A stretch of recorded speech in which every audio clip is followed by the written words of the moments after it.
찬송가 501장 함께 찬송하도록 하겠습니다. 찬송가 501장입니다.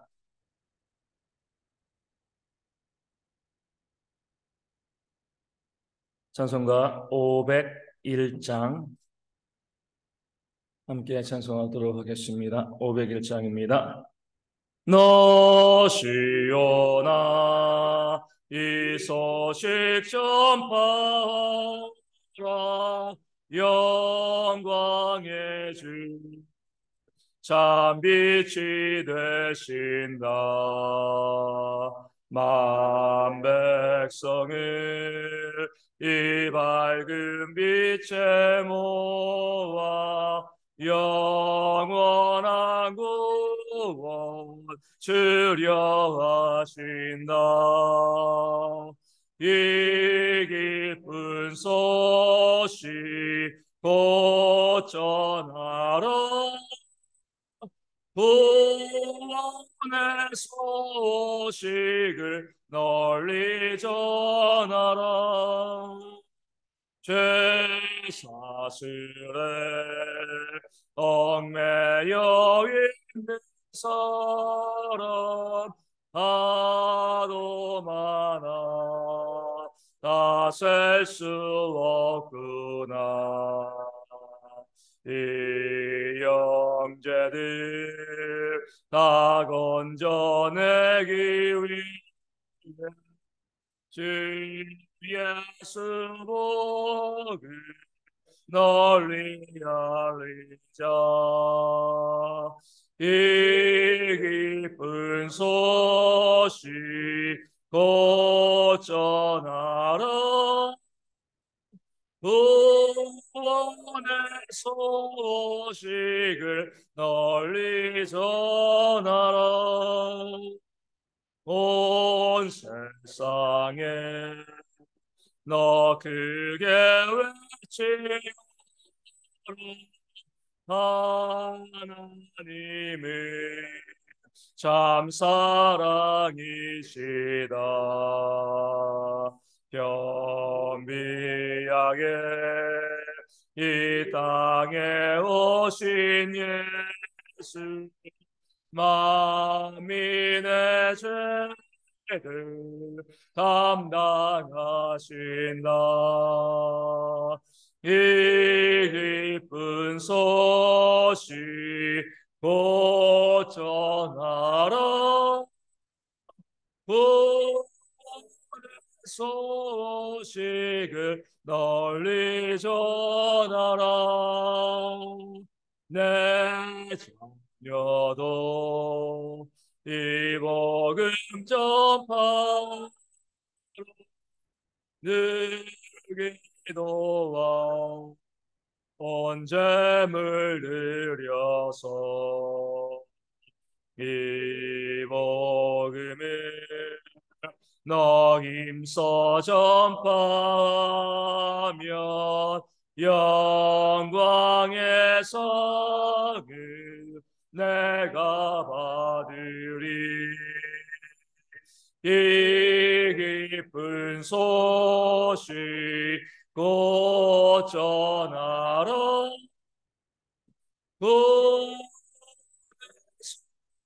소식을 널리 전하라. 아멘.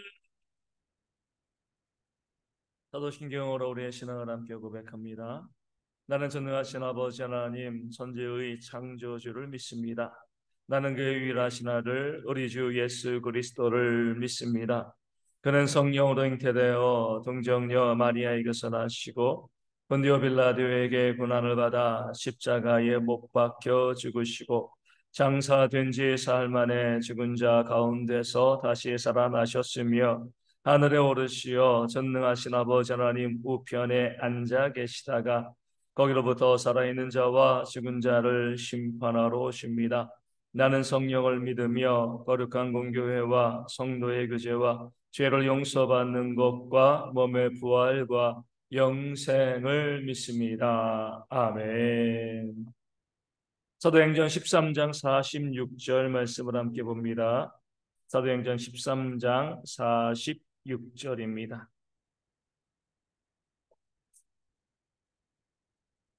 사도행전 13장 46절 제가 말씀을 읽어드리겠습니다. 바울과 바나바가 담대히 말하여 이르되 하나님의 말씀을 마땅히 먼저 너희에게 전할 것이로되 너희가 그것을 버리고 영생을 얻기에 합당하지 않은 자로 자처하기로 우리가 이방인에게로 향하노라. 아멘. 선교팀이 BCD 안디옥 지방에 가서 하나님의 복음, 회당에서 복음을 증거했죠. 복음을 증거했을 때 그 회당에 있는 많은 사람들이 그 복음의 마음의 문을 열고요. 무엇을 이야기해요? 다음 안식일에도 와가지고 이 말씀, 너희가 전한 이 말씀 그대로 우리 가운데 다시 한번 증거해 달라. 그런 초청과 그런 청함의 역사, 아름다운 역사가 있었습니다. 그리고 나서 다음 안식일이 되었어요. 어떤 일이 있었을까요? 우리 44절 말씀 입장하시면 보면은요, 온 시민이 거의 다 하나님의 말씀을 듣고자 하여 모이니 놀라운 역사가 일어났어요. 회당에서 말씀을 증거하고요, 복음만 증거한 거죠. 구약의 말씀과 구원의 역사가 예수님께 성취되었고 그 예수님으로 인하여서 십자가와 부활로 우리에게 믿음으로 의롭게 되어지는 역사가 일어났다. 온전히 복음만을 증거했는데 그 소식이 퍼지고 퍼져서 그 다음에 거의 뭐 약간 뭐 과장됐다고 볼 수도 있겠지만 거의 모든 비시디아 안디옥 사람들이 그 시민들이요 복음을 듣기 위해서 모여든 겁니다. 놀라운 역사가 일어난 거죠. 바울과 바나바는 모인 그 사람들이 같아요. 하나님의 생명의 말씀 들어도 질리지 않는 물론 똑같은 말씀이지만 그 똑같은 하지만 질리지 않는 그 생명의 말씀 복음의 핵심만을 그 모인 사람들에게 증거하였습니다. 그래서 많은 사람들이 하나님께로 돌아오는 그런 역사, 구원의 역사가 일어나게 되어진 거죠. 그런데 동시에 이 박해도 시작되었습니다. 항상 보면 구원과 심판은요 같이 일어납니다. 한쪽이 구원받을 때 한쪽의 심판. 마지막으로 재림도 마찬가지잖아요. 그 재림의 날은요 아주 분명하게 구원과 심판을 가르는 날이죠. 믿지 않는 자들은 그 심판을 이기고 영생을 누리고요. 믿는 사람은 영생을 누리고 믿지 않는 자들은요 심판을 이기지 못하고 심판을 받고요 지옥의 형벌을 영벌을 받을 수밖에 없습니다. 이 BCD 안디옥에서도 마찬가지였어요. 복음이 증거되어질 때에 듣고요 구원받는 백성들이 있는 반면 그 복음을 박해하는 사람들의 모습도 있었습니다. 누가 복음을 박해했을까요? 유대인들입니다. 이것이 사도 바울의 마음을 아프게 했어요. 오늘 뭐라고 이야기해요? 마땅히 먼저 너에게 전했다. 너희는 구약 성경을 가지고 있었고 아브라함의 후손이지 육체적인 후손이지 아니야. 하나님의 말씀을 가지고 있었고 예수님도 유대인의 모습으로 이 땅 가운데 태어나지 아니하셨느냐? 예루살렘에서 우리를 위해서 십자가에 달려 죽지 아니하셨느냐? 너희가 먼저 믿는 것이 마땅하지 아니하냐? 나도 유대인이고 사도들도 유대인이고 복음을 증거했을 때 다른 사람은 안 들어도 적어도 너희가 어떻게 보면 교회라고 이야기할 수 없지만 그런 신앙의 공동체 안에 그들이 있었기 때문에 믿음의 공동체 가운데 있었기 때문에 유대인 너희들이 마땅히 복음을 먼저 듣고 복음에 반응하고 믿고 구원을 받는 것이 합당하지 아니하냐. 그것이 너무나 당연했죠. 그들에게 복음이 먼저 들어가고요. 그들이 여호와 하나님을 알고 있었기 때문에 믿고 구원받아 영생의 길을 그들이 찾는 것이 마땅했습니다. 왜냐하면 예수님부터 새로운 사역이 시작되는 것이 아니라 예수님의 모든 사역과 구원과 부활은 구약에 이미 다 예언되어 있었기 때문에 그렇습니다. 그 말씀만 잘 읽어도요. 예수님을 알고요 믿고 구원받는 것이 너무나 합당한 그렇기 때문에 사도 바울도 예수님만 증거한 것이 아니라 먼저 복음을 증거할 때 구약 말씀을 먼저 증거하고 난 다음에 그 말씀에 예언된 예수님을 증거한 겁니다. 그러면 유대인들이 믿어야죠.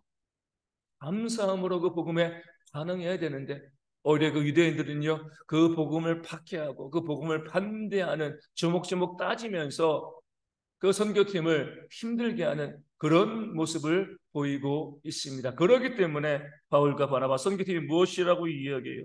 너희가 것을 버리고 영생을 얻기에 합당하지 않은 자로 자처하기로 복음을 받겠기 때문에 우리는 이제 이방인에게로 간다. 하나님을 여호와 하나님을 알지 못했던 그 사람들, 네, 그들은 뭐예요?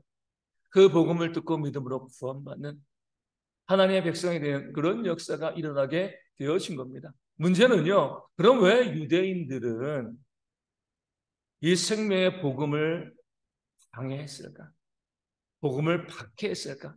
그 복음을 듣고요, 그 복음의 내용이 너무나 말이 안 돼서 그들이 갖고 있는 것과랑 너무나 달라서 박해한 것이 아닙니다.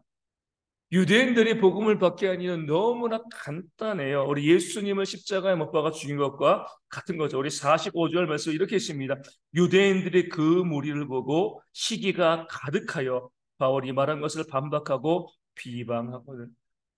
먼저 말씀을 듣고요. 아, 이건 우리가 알고 있는 진리와 달라. 이렇게 이야기한 게 아니에요. 그럼 희망이 있습니다. 먼저 말씀을 듣기도 이전에 비시디의 안디옥에 있는 모든 시민들이 이 바나바와 바울 그 선교팀에게 몰려와서 그 말씀을 듣는 것을 보고 그 무리를 보고 그 마음 가운데 시기가 가득한 겁니다. 야, 우리가 받아야 될 그런 인기, 그런 영광을 저 선교팀이 바나바와 바울이 받고 있네. 말씀을 듣기도 전에, 복음을 듣기도 전에요. 많은 사람들이 바나바와 바울의 그 복음에 귀를 기울이고 있는 그 장면이요, 너무나 기분 나쁘고요, 시기가 난 겁니다. 그러다 보니 어때요? 말씀도 안 들어온 거죠. 말씀을 알고서 반박한 것도 아니고요. 그 시기심 가운데, 그 시기심이 있으니까 말하는 모든 것들이 어때요? 다 마음에 안 드는 거죠. 이렇게 이야기하는 것과 같은 거예요. 아, 나 삐뚤어질 거야. 이런 거죠. 그냥 그 말씀을 듣고 이거 뭔가 잘못된 게 아니라 그냥 바울과 바나바가 많은 사람들에게 인정을 받고 있는 그 모습이 싫으니까, 그 시기심이 있으니까 그것 때문에 무조건 말씀을 반박하고요, 말이 안 되는 소리인 줄 알면서도 박해하는 그런 모습이 있는 겁니다. 예수님이 땅 가운데 와서 사역하실 할 때도 그러잖아요. 하나님께서 예수님께서 그 말씀에 어떤 흠이 있습니까? 말씀을 반박할 수가 없는 거죠. 그들도 반박하지 못했습니다. 그럼에도 불구하고 뭐예요? 시기심 때문에. 많은 자들이 예수님을 따르는 그게 싫으니까요, 그 시기심 때문에 억지로 모함하고 올무를 만들어서 예수님을 십자가에 못 박아 죽였습니다.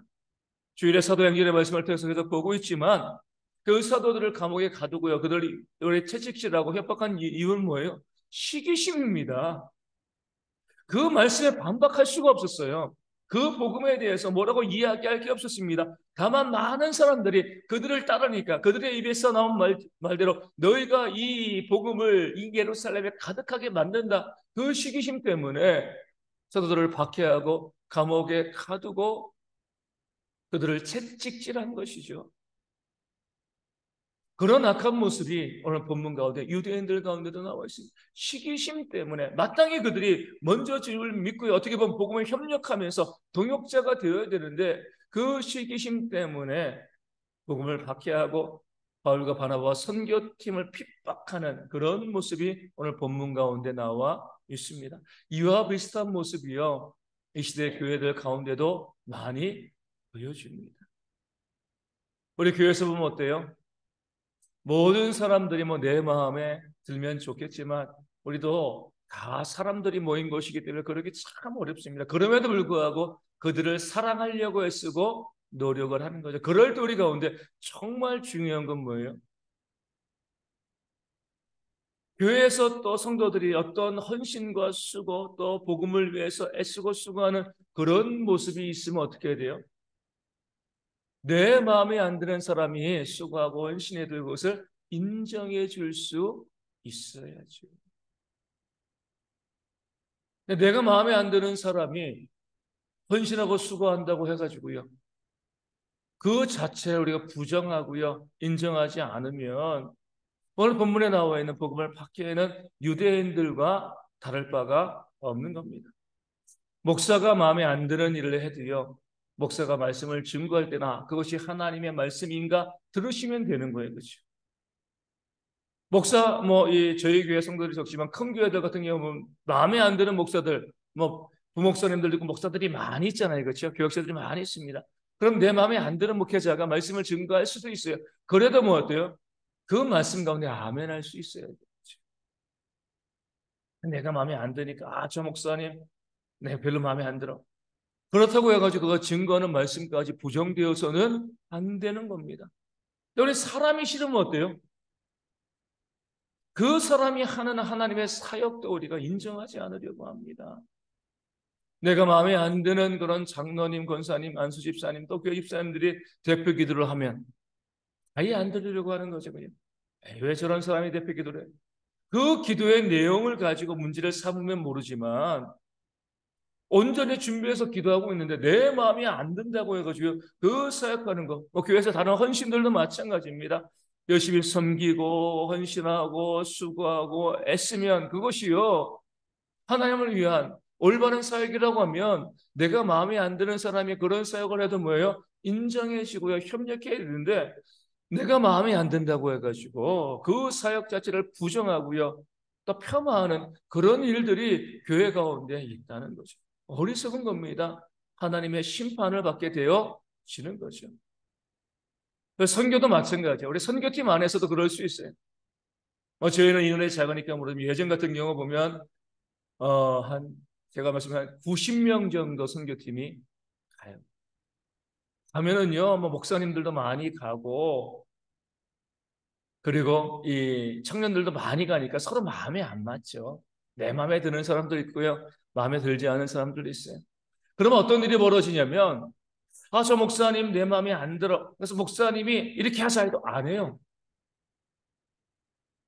선교가 가지고 그 목사님이 이 함께 하자 또 지시하는 게 바른 것인데도 불구하고 안 합니다. 그럼 어때요?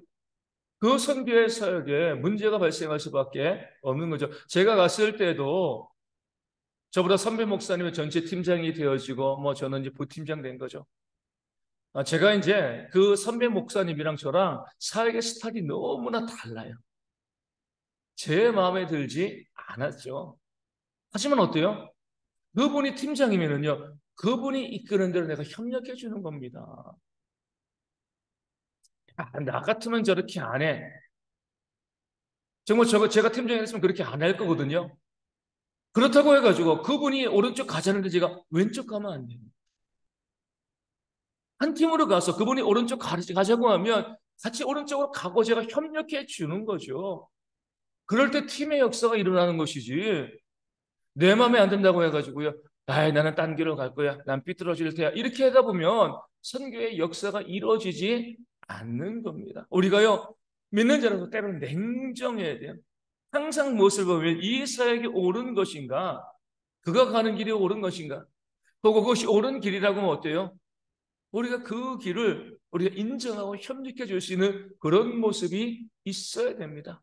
우리 성경에서도 예수님의 그 제자들, 그 무리를 따르지 아니하는 자들이 어때요? 예수님의 이름으로 귀신을 쫓아내는 그런 역사를 감당하니까 예수님의 제자들이 금지시켜 버렸습니다. 우리랑 같이 다니지 않는 무리인데 왜 너네들 우리가 같이 다니지 않으면서도 왜 예수님의 이름으로 귀신을 쫓고 능력을 행해? 하지 마. 너 자격 없어. 그러니까 주님께 자랑스럽게 이야기한 거예요. 우리가 금지시켰습니다. 감히 우리의 무리도 아니면서 이런 일을 감당하니까 우리가 금지시켜서 잘했죠. 근데 주님께서 아니라고 말씀하시잖아요.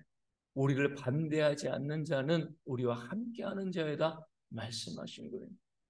그 사역이 옳은가 옳지 않은 걸 봐야 되는데 우리 팀이냐 아니냐 내 편이냐 아니냐 이것을 바라보고 이야기하니까 우리 주님께서 그들의 잘못된 생각을 고쳐 주신 거죠. 그래서 선교팀이요 정말 하나예요. 우리가 하는 모든 사역이 하나님께서 원하시는 올바른 사역이라고 하면 어떻게 해야 돼요?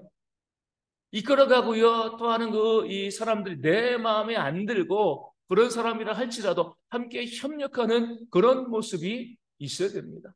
우리 교회에서도 보면은 참 재밌는 모습, 재밌다고 하는 재밌는 모습이 있는 거죠. 선교팀 이제 많은 팀들이 가게 되는데 우리 선교팀에 가는데 거기 내가 마음에 안 드는 사람이 있으면 후원도 안 해요. 기도도 하지 않습니다. 그런 마음 같지 않겠지만 그냥 좋은 결과도 없었으면 좋겠다. 이렇게 마음을 꼽는 사람들도 하나권이 있더라고요. 선교하러 가는데 그들이 잘못된 길로 가면 막아야 되지만 올바른 길이라고 하면 내가 물질 있으면 물질로 후원하고요. 내가 기도로 있으면 기도로 후원해야 되는데 내 마음에 들지 않는 사람이 있다라고 하면 선교를 가는데도요 무관심하고요 협력하지 아니하고 기도도 하지 아니하고 오히려 안 됐으면 좋겠다 이런 마음까지 갖는 모습들이 있습니다. 악한 모습인 것이죠. 오늘 본문에는 유대인들과 같은 그 시기심 때문에 복음이 무엇인지도 관심 갖지 않고 무조건 반대하고 반박하고 비방하는 그런 모습을 보이는 겁니다. 이 선교팀들이 우리 가는 길이 올바른 길이라고 하면 우리가 그 선교팀 안에 또 이 선교하는 것 자체에 내가 마음에 안 드는 모습이 있다 할지라도요 그것을 하나님의 뜻으로 인정하고 함께 기도하고 협력하고요 또 후원하고 함께 동행하는 그런 모습들이 우리 가운데 있어야 할 줄로 믿습니다. 그냥 가는 사람들 따로 이 남아있는 사람들은 따로. 그러니까 제가 청년들 생각하다 보면 선교 갔다 오면 갔다 와서 이 다툼과 싸움들이 많이 있어요. 그러니까 선교 가지 않는 청년들이 선교를 다녀온 청년들을 뭐 쟤들은 뭐 돈이 있어서 시간이 있어서 뭐 갔다 오고 이렇게 하면서 분리하려는 모습이 있는 거죠. 그 모습 보면서 안타까운 거죠. 아, 우리가 갔을 때 우리 남아있는 청년들이 우리를 위해서 기도했을까? 라는 생각. 그런 잘못된 모습들이 우리 교회 가운데 있으면 안 됩니다. 교회가 하는 사역, 선교도 그러고 교회가 하는 모든 사역, 또 헌신과 수고 하는 모든 사람들이요. 때로 내 마음에 들지 아니하고 또 나와 맞지 않은 그런 모습이라 할지라도 그것이 우리가 정말 깊이 묵상하고 바라봤을 때 하나님의 일이라고 하면 어때요? 순종하고요. 그 일에 협력하면서 우리가 함께 하나님의 의를 이뤄가는 것이 하나님을 기쁘시게 하고 우리 가운데 하나님의 은혜와 복이 임하는 그런 길인 줄로 믿습니다. 그런 모습이 우리 모두 가운데 있어서 우리 선교팀을 위해서도 또 우리 모든 교회 모든 사역과 헌신과 모든 사람들 위해서 늘 객관적으로 또 말씀에 비춰서 냉정하게 바라보며 우리가 협력할 것을 협력할 수 있는 그런 동역자들 될 수 있도록 위하여 기도하여 주시고 이제 내일이면 몽골을 출발하게 되어집니다. 우리 모든 일정들을 위하여서 무엇보다도 중심적인 사역이 성경 캠프입니다. 그 아이들에게 하나님의 사랑, 복음이 온전히 증거되어지는 그런 역사가 있어서 구원받는 심령들이 생겨나는 그런 선교가 될 수 있도록 위하여 기도하여 주시고요. 모든 일정 가운데 준비 가운데 하나님이 채워주시고 함께 하시고 건강하고 안전하게 우리 사역을 잘 감당하고 돌아올 수 있는 그런 팀 될 수 있도록 우리 팀이 또 화목하게 하나 될 수 있는 그런 모습이 있도록 기도하시고 또 그거 안에 교회 가운데도 우리 성도들이 함께 기도하면서 또 어떤 문제도 어려움도 없도록 우리 성도들 오늘 내일부터 이제 많이 더워지는데 이 더위 가운데 특별히 어르신들과 우리 아이들이 또 힘들어하지 않도록 건강을 위해서 계속 기도하여 주시고 또 우리 있는 형제들 위하여서도 여러분 잘 이길 수 있도록 기도하시고 우리 역시나 실병으로 힘든 많은 성도들이 있습니다. 회복되어 줄 수 있도록 또 삶의 문제와 또 경제적인 어려움으로 아파하는 분들도 온전히 우리가 또 회복되어지는 역사에 또 기도하시고 내일 주일입니다. 뭐 선교팀이 떠나지만 더 중요한 것은 주일이거든요. 그 주일을 거룩하고 온전하게 지키는 그런 우리 모든 성도 되어질 수 있도록 그래서 주일을 사모하며 또 준비하며 기도하는 우리가 이 하루가 되어질 수 있도록 주일을 준비하면서 또한 이 아침에 함께 기도하도록 하겠습니다. 주기도문 하시겠습니다. 하늘에 계신 우리 아버지, 아버지의 이름을 거룩하게 하시며 아버지의 나라가 오게 하시며 아버지의 뜻이 하늘에서와 같이 땅에서도 이루어지게 하소서. 오늘 우리에게 일용할 양식을 주시고 우리가 우리에게 잘못한 사람을 용서하여 준 것 같이 우리의 죄를 용서하여 주시고 우리를 시험에 빠지지 않게 하시고 악에서 구하소서. 나라와 권능과 영광이 영원히 아버지의 것입니다. 아멘. 기도하겠습니다.